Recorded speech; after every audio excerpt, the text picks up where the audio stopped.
Hello friends, it's for all students में आप सभी का एक बार फिर से स्वागत है। आज हम इस वीडियो में जेनरिक इलेक्टिव हिस्ट्री विश्व 1945 के बाद द वर्ल्ड आफ्टर 1945 का चैप्टर 2 पढ़ने जा रहे हैं। शीत युद्ध की राजनीति, महाशक्तियों के संबंध। इस चैप्टर में हम शीत युद्ध की राजनीति को अच्छे से समझेंगे और साथ में हम महाशक्तियों के बीच क्या कैसे संबंध थे शीत युद्ध में, इसको भी जानेंगे। साथ में हम इस चैप्टर में वियतनाम युद्ध और कोरियाई युद्ध को भी समझेंगे। तो फ्रेंड्स, इस वीडियो को पूरा देखें ताकि सारी बातें आपको समझ में आ सकें।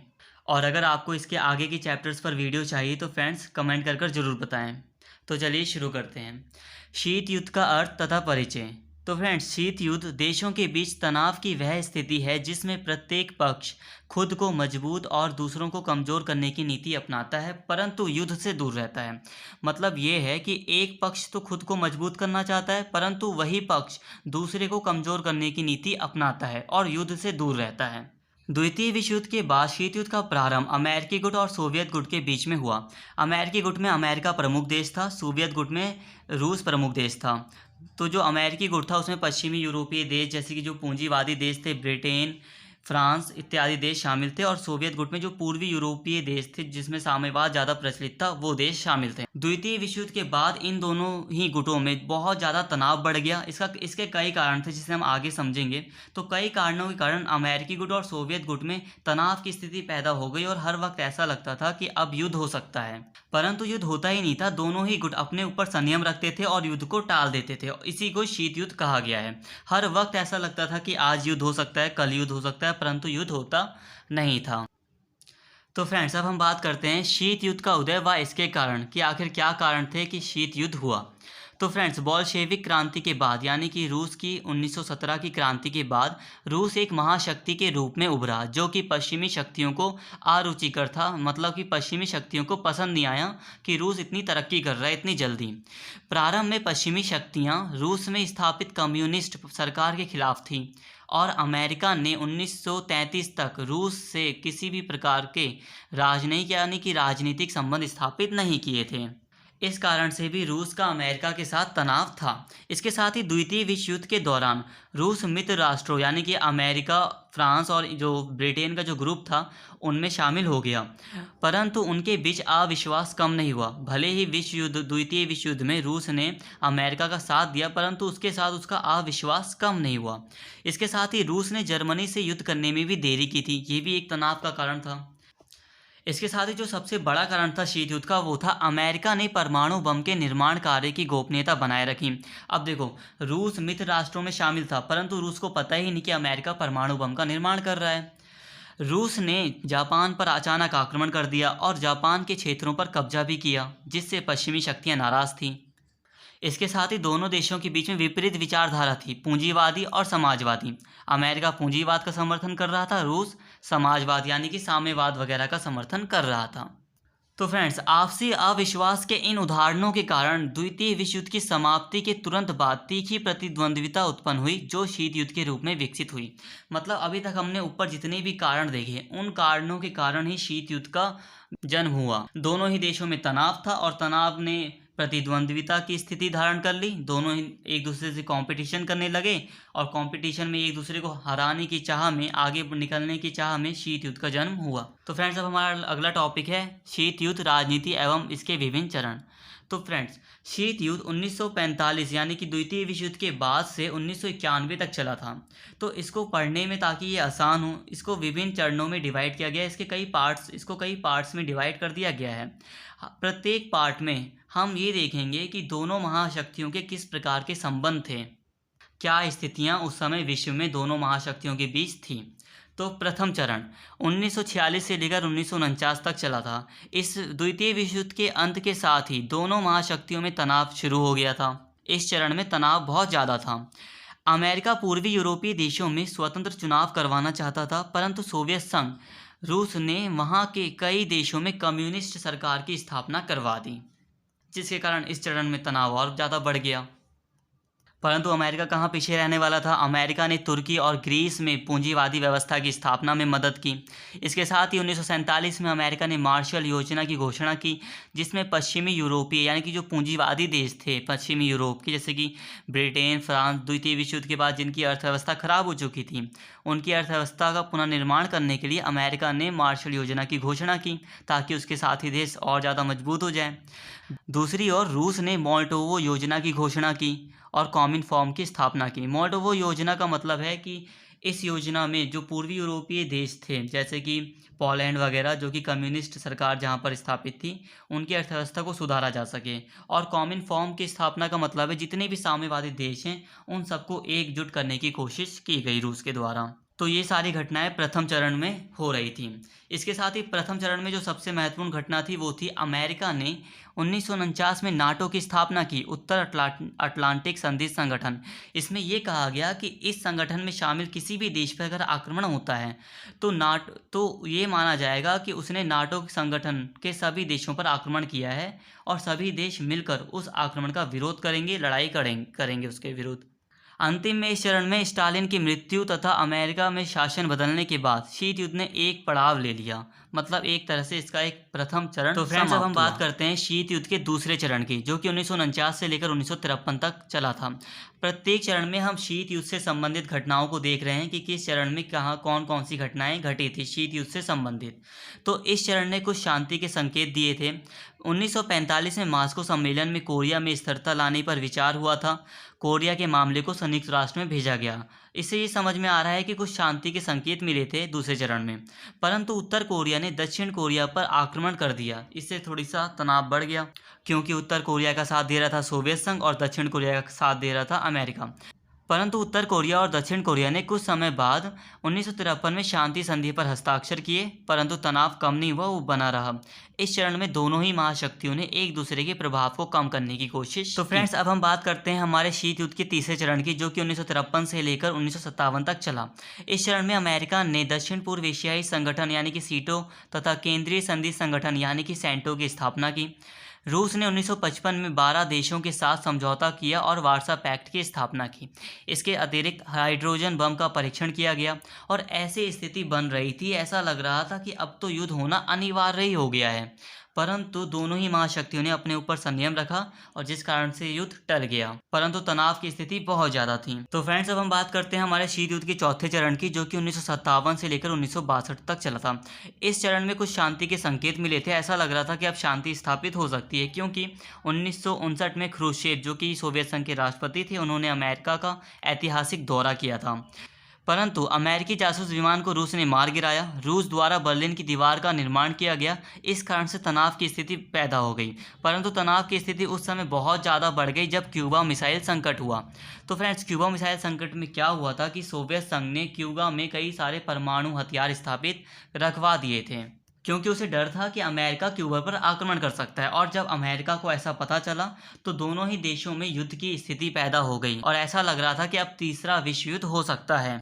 परंतु संयुक्त राष्ट्र के अध्यक्ष की उपस्थिति में अमेरिकी राष्ट्रपति कैनेडी तथा सोवियत राष्ट्रपति ख्रुश्चेव के बीच बातचीत हुई और ये तय हुआ कि अमेरिका ने ये कहा कि हम क्यूबा पर आक्रमण नहीं करेंगे, और इसी कारण से सोवियत संघ ने वहाँ से अपने सारे के सारे परमाणु हथियार हटा लिए और युद्ध टल गया। अब हम बात करते हैं हमारे पाँचवें चरण की, जो कि 1962 से लेकर 1969 तक चला था। इसमें अमेरिका और सोवियत संघ के बीच कई सहकारी संबंधों को देखने को मिले। साथ में ही कई संधियां, जैसे कि परमाणु अप्रसार संधि पर 1968 में दोनों ने हस्ताक्षर किए, जिसमें यह तय हुआ कि अब परमाणु हथियारों के प्रसार को रोका जाएगा और निशस्त्रीकरण को बढ़ावा दिया जाएगा। निशस्त्रीकरण का अर्थ होता है कि शस्त्रों के निर्माण पर रोक लगाई जाएगी। हालांकि वियतनाम युद्ध और जर्मनी में समस्या के कारण शीत युद्ध जारी रहा, शीत युद्ध खत्म नहीं हुआ। तो फ्रेंड्स, अब हम बात करते हैं छठे चरण की, जो कि 1969 से लेकर 1978 तक चला। इसमें शांतिपूर्ण समझौतों की एक श्रृंखला देखने को मिली। दोनों महाशक्तियां काफ़ी करीब आई, परंतु 1971 में बांग्लादेश संकट तथा मिस्र इजराइल युद्ध के कारण दोनों में बहुत ज़्यादा तनाव पैदा हो गया, क्योंकि हम जानते हैं कि जब बांग्लादेश संकट हुआ था तो सोवियत संघ ने भारत का साथ दिया था और जो पाकिस्तान है उसका साथ अमेरिका ने दिया था। इस कारण से दोनों महाशक्तियां एक दूसरे के सामने आ गई। मिस्र इजराइल युद्ध में भी यही हुआ था, दोनों ही महाशक्तियां एक दूसरे के विपरीत खड़ी थीं। तो फ्रेंड्स, अब हम शीत युद्ध के अंतिम चरण की बात करते हैं, जो कि 1979 से लेकर 1987 तक चला था। शीत युद्ध में कुछ परिवर्तन देखने को मिले, जिसके कारण विद्वानों ने इस चरण को नव शीत युद्ध के रूप में संदर्भित किया। सॉल्ट द्वितीय संधि पर हस्ताक्षर किए दोनों ही महाशक्तियों ने। सॉल्ट द्वितीय संधि में ये निर्णय किया गया था कि परमाणु हथियारों के परीक्षण पर रोक लगेगी, परंतु स्थिति तब खराब हो गई जब 1979 में अफगानिस्तान में दोनों शक्तियों ने हस्तक्षेप किया। अमेरिका ने सॉल्ट द्वितीय संधि को अस्वीकार कर दिया और स्थिति और ज़्यादा खराब हो गई, तनाव और ज़्यादा बढ़ गया। इसके साथ ही अमेरिका ने 1980 के मास्को में होने वाले ओलंपिक का बहिष्कार किया और सहयोग की स्थिति पूरी तरह समाप्त हो गई। तो अंतिम चरण में हमने यही देखा कि दोनों ही महाशक्तियों के बीच जो सहयोग की स्थिति थी वो पूरी तरह समाप्त हो चुकी थी। तो फ्रेंड्स, अब हम बात करते हैं साम्यवाद का किस प्रकार अंत हुआ। तो इसके बाद ही, क्योंकि अभी हमने अंतिम चरण पढ़ा है, तो उसके बाद ही हम बात करते हैं 1988 की। 1988 में पोलैंड की ट्रेड यूनियन ने हड़ताल की और सरकार को मजबूर होकर स्वतंत्र चुनाव की अनुमति देनी पड़ी। क्या हुआ कि जो ट्रेड यूनियन थी पोलैंड की, उन्होंने सरकार पर दबाव डाला कि यहाँ पर स्वतंत्र चुनाव होने चाहिए और मजबूर होकर वहाँ की सरकार को, पोलैंड की सरकार को वहाँ पर स्वतंत्र चुनाव करवाने पड़े, जिसके कारण क्या हुआ, पोलैंड के स्वतंत्र चुनाव में कम्युनिस्ट शासन खत्म हो गया। इसी तरह रूस समर्थित अन्य राज्यों में भी स्वतंत्र चुनाव की मांग बढ़ी और कम्युनिस्ट सरकार गिरने लगी, जैसे कि Hungary, Czechoslovakia, Poland, Bulgaria, Romania इत्यादि जो कम्युनिस्ट सरकार वाले देश थे पूर्वी यूरोपीय, वहाँ की सरकार अब गिरने लगी और वहाँ पर स्वतंत्र चुनाव होने लगे। बर्लिन की दीवार को ध्वस्त कर दिया गया वहाँ के लोगों के द्वारा और दिसंबर 1991 में सोवियत संघ स्वयं कई गणराज्यों में विभाजित हो गया। मतलब रूस ने घोषणा कर दी कि अब सोवियत संघ खत्म हो चुका है। तो इस प्रकार 1991 में सोवियत संघ का विघटन हो गया था। इस प्रकार शीत युद्ध का अंत हो गया, परंतु साम्यवादी देशों में साम्यवादी सरकार के अंत के साथ आंतरिक संघर्ष की शुरुआत हो गई, जैसे कि चेकोस्लोवाकिया 2 टुकड़ों तथा यूगोस्लोवाकिया 5 टुकड़ों में विभाजित हो गया। इसके साथ ही कई देशों में गृहयुद्ध आरंभ हो गए और आतंकवादी जैसी गतिविधियां भी चलने लगी और जो सरकार थी वो अस्थिर हो गई। मतलब जैसे ही साम्यवादी सरकारें हटने लगी वहां से, वहां संघर्ष बहुत ज़्यादा बढ़ गया और विश्व को ये भी डर होने लगा कि कहीं सोवियत संघ के परमाणु हथियार इन गुटों के पास ना आ जाए, इन लोगों के पास ना आ जाए। इससे विश्व को खतरा हो सकता है। तो फ्रेंड्स, यहाँ तक हमने शीत युद्ध को अच्छे से समझ लिया है, शीत युद्ध की राजनीति देख ली और किस तरह शीत युद्ध का अंत हुआ वो भी हमने समझ लिया।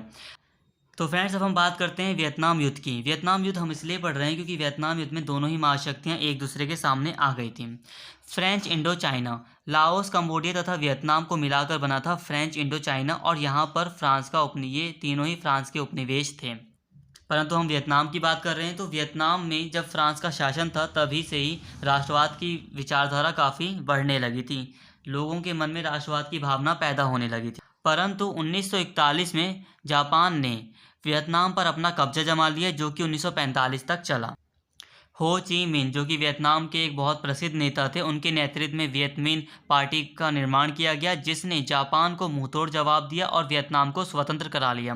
परंतु जापान वैसे भी हार गया क्योंकि जापान पर परमाणु बम का हमला हुआ था द्वितीय विश्व युद्ध में, जिसके कारण फ्रांस ने कहा सभी अपने मित्र राष्ट्रों से, क्योंकि वियतनाम पर मेरा अधिकार है इसलिए वियतनाम को मुझे सौंप दो, क्योंकि लंबे समय तक वियतनाम मेरा उपनिवेश था। तो और ऐसा हुआ भी, सभी मित्र राष्ट्रों ने वियतनाम को फ्रांस को सौंप दिया। परंतु अब वियतनाम के लोग स्वतंत्रता ही चाहते थे, इसलिए 1946 से लेकर 1954 तक, यानी कि 8 सालों तक प्रथम इंडो चाइना युद्ध हुआ, जिसमें फ्रांस की हार हुई और जिनेवा समझौता हुआ। जिनेवा समझौता में क्या हुआ कि जिनेवा समझौते के तहत वियतनाम का विभाजन हुआ, उत्तरी वियतनाम तथा दक्षिणी वियतनाम बने। अब वियतनाम ने भी स्वीकार कर लिया अपना विभाजन, तो इस कारण से उत्तरी वियतनाम और दक्षिणी वियतनाम बने। उत्तरी वियतनाम में कम्युनिस्ट शासन था और हो चिन इसके प्रमुख नेता थे और जिसकी राजधानी थी वो थी हनोई। और अगर हम दक्षिणी वियतनाम की बात करें तो ये अमेरिका के प्रभाव में था, इस कारण से यहाँ पर पश्चिमी जगत से मिलती जुलती सरकार बनी। बाओ दाई यहाँ के प्रमुख थे और इसकी जो राजधानी थी वो थी साइगोन। परंतु एशिया में साम्यवाद का प्रसार ना हो, इसके लिए अमेरिका ने दक्षिण वियतनाम की सहायता करनी शुरू कर दी और दक्षिण वियतनाम की जो सरकार थी वो एक तानाशाही सरकार बन चुकी थी, काफ़ी भ्रष्ट सरकार बन चुकी थी, जिसके विरोध में नेशनल लिबरेशन फ्रंट यानी कि NLF का गठन हुआ, जिसने उत्तरी वियतनाम यानी कि हो ची मिन की सरकार के नेतृत्व में देश के एकीकरण की मांग उठाई। एनएलएफ ने कहा कि हम जो दक्षिण वियतनाम है और उत्तरी वियतनाम है दोनों ही देश को एक कर देना चाहिए पहले की तरह, क्योंकि जो दक्षिणी वियतनाम की सरकार है वो तानाशाह बन चुकी है और लोगों को परेशान कर रही है। और जो दक्षिणी वियतनाम के जो नेता थे बाओ दाई, वो एक कैथोलिक थे जिन्होंने ईसाई धर्म के प्रसार पर बल दिया, परंतु बुद्धिस्ट धर्म पर रोक लगा दी थी। इस कारण से भी एकीकरण की मांग उठी और इस कारण से अमेरिका भयभीत हो गया और दक्षिण वियतनाम को सैनिक सहायता मुहैया कराने लगा। 1969 तक लगभग 5 लाख अमेरिकी सैनिक दक्षिणी वियतनाम में थे और उत्तरी वियतनाम ने दक्षिणी वियतनाम पर आक्रमण कर दिया। इसके बाद आता है टोंकिन की इस खाड़ी का संकट। अब क्या हुआ कि अमेरिका ने कहा कि उत्तरी वियतनाम ने अमेरिका के किसी जहाज पर आक्रमण कर दिया है, जिस कारण से अमेरिका को भी उत्तरी वियतनाम से युद्ध करना पड़ेगा। हालांकि ये झूठ था और अमेरिका को ये डर सता रहा था कि कहीं उत्तरी वियतनाम ने अगर दक्षिणी वियतनाम पर कब्जा कर लिया तो वहां पर भी कम्युनिज्म आ जाएगा, कम्युनिस्ट सरकार आ जाएगी और कम्युनिस्ट सरकार फिर आसपास के देशों में भी फैल जाएगी। इसके डर से उसने प्रत्यक्ष रूप से अपने सैनिकों को भेजा और युद्ध में शामिल हो गया। परंतु अमेरिका के नागरिक अपनी सरकार का विरोध करने लगे, क्योंकि बहुत सारे अमेरिकी सैनिकों की हत्या होने लगी, बहुत सारे अमेरिकी सैनिक शहीद हो गए और फिर अमेरिका के नागरिक ये सोचने लगे कि जब हमारा वियतनाम से कुछ लेना देना ही नहीं है तो हम उससे युद्ध क्यों कर रहे हैं। इस कारण से अमेरिका में सत्ता का परिवर्तन हुआ और 1973 तक अमेरिकी सैनिकों को वापस बुला लिया गया और 1975 में उत्तरी वियतनाम ने दक्षिणी वियतनाम पर कब्जा करके दोनों का एकीकरण कर दिया। उत्तरी वियतनाम को चीन और रूस ने काफ़ी मदद मुहैया कराई थी, उन्होंने काफ़ी हथियार वगैरह भी उत्तरी वियतनाम को दिए थे। तो फ्रेंड्स यहाँ पर हमने देख लिया उत्तरी वियतनाम और दक्षिणी वियतनाम की जो संकट आया था वियतनाम का, उसमें हमने ये देखा कि दोनों महाशक्तियाँ किस प्रकार आमने सामने आ गई थी। अब हम ये कोरिया युद्ध में भी यही देखेंगे। तो 1910 से लेकर 1945 तक कोरिया पर जापान का शासन था। जापान ने कोरिया को अपना उपनिवेश बनाया था, परंतु द्वितीय विश्व युद्ध में यूएसएसआर ने उत्तरी कोरिया तथा यूएसए ने दक्षिण कोरिया पर कब्जा कर लिया ताकि जापान को हराया जा सके। ये जो विभाजन था वो अस्थायी था। मास्को सम्मेलन में ये तय हुआ था कि दोनों की समस्या को सुलझा लिया जाएगा, बाद में इनको एक तरह से एक भी किया जा सकता है। हालांकि ये एक नहीं हो पाए। उत्तरी कोरिया पर किम द्वितीय सुंग का शासन हो गया, जो कि कम्युनिस्ट थे। यहाँ पर कोई चुनाव वगैरह नहीं हुए, कम्युनिस्ट शासन स्थापित करा दिया गया और किम द्वितीय सुंग को यहाँ का सबसे बड़ा व्यक्ति घोषित कर दिया गया, एक तरह से अध्यक्ष। और दक्षिण कोरिया में सिन गामरी प्रमुख थे और यहाँ की राजधानी थी सियोल और उत्तरी कोरिया की राजधानी थी प्योंगयांग।